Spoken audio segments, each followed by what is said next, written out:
बिस्मिल्लाहिर्रहमानिर्रहीम। अस्सलाम वालेकुम। पार्ट 2 में खुश आमदीद। दोस्तों, कल एक बात चल रही थी कि आपने जो है वो आइज़ इसकी चाइनीज़ की बना दी हैं। अगर मैं उस तरह का थंबनेल और वो चीज़ ना करता तो मुझे नहीं लगता कि मुझे इतने व्यूज़ और सब्सक्राइब मिलते। तो बात यह है कि मैं अगर इसको जूम आउट करता हूँ तो ये देखें आप, इसकी आइज़ कुदरती उस तरह से आपको नज़र आएंगी कि जिस तरह से छोटी हैं। तो अब इसी तरह से सेम कल वाली पिक्चर के ऊपर आ जाएं तो ये भी जितनी छोटी करूँगा उसी हिसाब से इसकी आइज़ जो है वो अंदर को धंसती जाएंगी।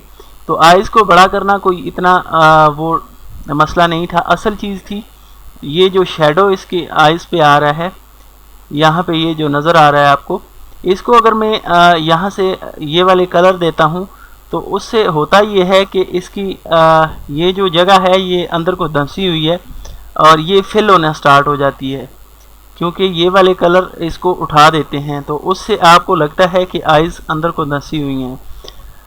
अब एक और चीज़ मैं आपको बताता हूँ, अगर आइज़ का जस्ट मसला होता आइज़ छोटी बड़ी करने का, तो वो आप यहाँ पे फ़िल्टर के ऑप्शन पे आके आप लिकोफी नामी टूल को यूज़ करते हुए इससे भी आप कर सकते हैं। ठीक है, इसको आप जूम इन करें और उसके बाद यहाँ पे ये वाला टूल यूज़ करें। ये टूल यूज़ करने के बाद आप इसकी यहाँ से ब्रश का साइज़ आप ज़्यादा कर दें। अब जौन सा हिस्सा आपको बड़ा करना है आप उसके ऊपर क्लिक करें तो ये देखें ये अब बाहर को आ रही हैं। अब इसी तरह से इसके मुतरादिफ अगर आप ये पिकर टूल लेते हैं तो इसको क्लिक करें और ये देखें आँख को अंदर की तरफ कर देगा। तो ये कोई इतनी बड़ी बात नहीं थी।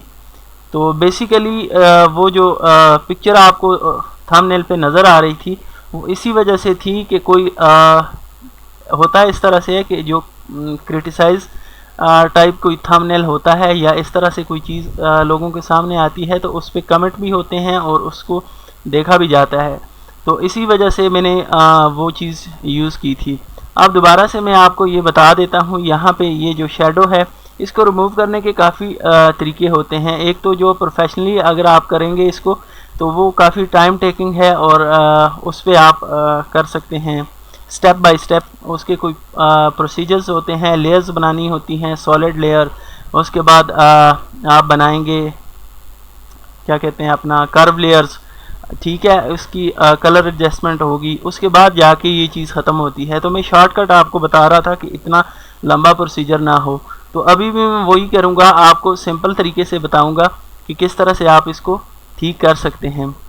यहाँ पे आई पिकर टूल आप लें और यहाँ ये जो सिंपल साइज़ है इसको आप 3x3 या 5x5 बल्कि 3x3 रख लें और यहाँ से मेक श्योर करें कि आप जो है वो लेयर आपकी सिलेक्टेड हैं। अगर आप सॉरी यहाँ पे एक हम लोग न्यू लेयर बनाते हैं और यहाँ पे कलर एडजस्टमेंट के नाम से इसको सेव कर देते हैं।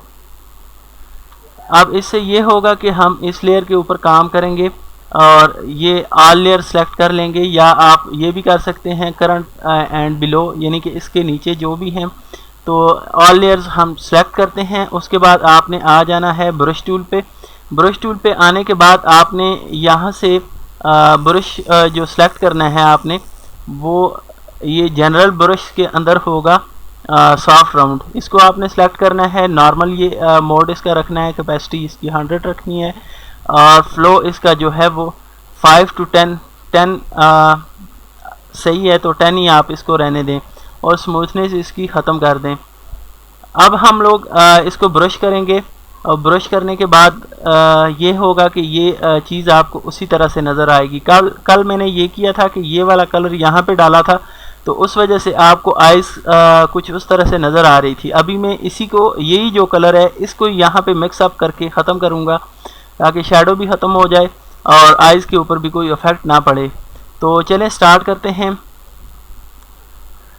इसको थोड़ा सा जूम इन कर लें और ब्रश को आप माउस के थ्रू हल्का सा रगड़ें और उससे ये होगा कि ये जगह यहीं पे मर्ज हो जाएगी।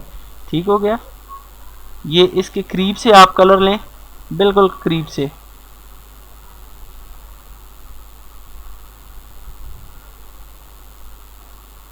स्मूथनेस बल्कि इसकी ज़्यादा कर देते हैं ताकि थोड़ा सा